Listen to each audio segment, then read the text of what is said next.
आदरणीय धर्म प्रेमी सज्जनों, सादर नमस्ते। मैं जेठालाल विश्वकर्मा आप सभी का हार्दिक अभिनंदन करता हूँ। रामायण अयोध्या कांड सर्ग 68।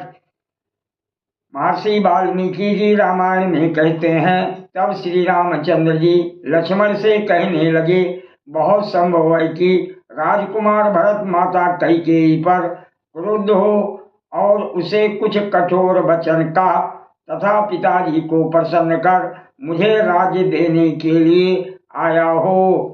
ये उचित ही है कि राजकुमार भरत इस समय हमसे मिलने का इच्छुक है, परंतु ये संभव नहीं कि राजकुमार भरत मन से भी हमारा अनिष्ट चिंतन करे। क्या राजकुमार भरत ने इससे पूर्व कभी तुम्हारा कोई अनिष्ट किया है, जो तुम्हें आज उससे इतना भय लग रहा है और उस पर संदेह हो रहा है?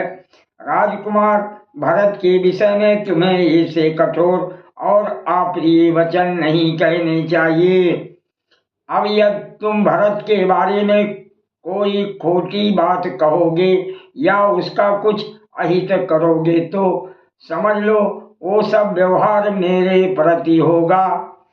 हे राजकुमार लक्ष्मण, तनिक सोचो, कैसी भी विपत्ति हो और कैसी भी स्थिति हो, पिता अपने पुत्र का और भाई अपने प्राण प्रिय भाई का वध नहीं कर सकता। यदि तुम राज्य प्राप्ति के लिए ऐसी भाषा का प्रयोग कर रहे हो तो राजकुमार भरत के आने पर मैं उनसे कहूंगा कि ये राज्य लक्ष्मण जी को दे दो। हे लक्ष्मण, मेरे ये कहते ही कि राज इसे दे दो, भरत तुरंत कहेगा, बहुत अच्छा। धर्मशील श्री राम जी के ऐसा कहने पर उनके हित में रत लक्ष्मण जी बहुत लज्जित हुए और सिकुड़ कर ऐसे हो गए मानो अपने शरीर के अंगों में घुसे जाते हों। उनके इस कथन को सुनकर लज्जित हुए लक्ष्मण पुनः कहने लगे, मुझे ऐसा जान पड़ता है कि महाराज दशरथ जी स्वयं ही आपको देखने आए हैं।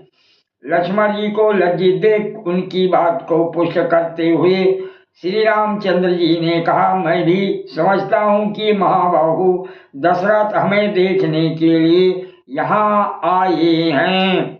वो देखो, बुद्धिमान पिताजी का विशालकाय और ऊंचा शत्रुंजय नामक हाथी भी सेना के आगे आगे झूमता हुआ चला रहा है। किंतु हे महाबाहो, मुझे इस पर पिताजी का लोकोत्तर दिव्य एवं श्वेत छत्र दिखाई नहीं दे रहा है, अतः मेरे मन में संदेह सा हो रहा है। हे राजकुमार लक्ष्मण, अब तुम मेरा कहना मानकर वृक्ष से नीचे उतर आओ। जब धर्मात्मा श्री राम ने लक्ष्मण से ये कहा, तब युद्ध विजयी लक्ष्मण जी उस साल के वृक्ष से उतर और हाथ जोड़कर श्री राम के समीप एक ओर आकर खड़े हो गए।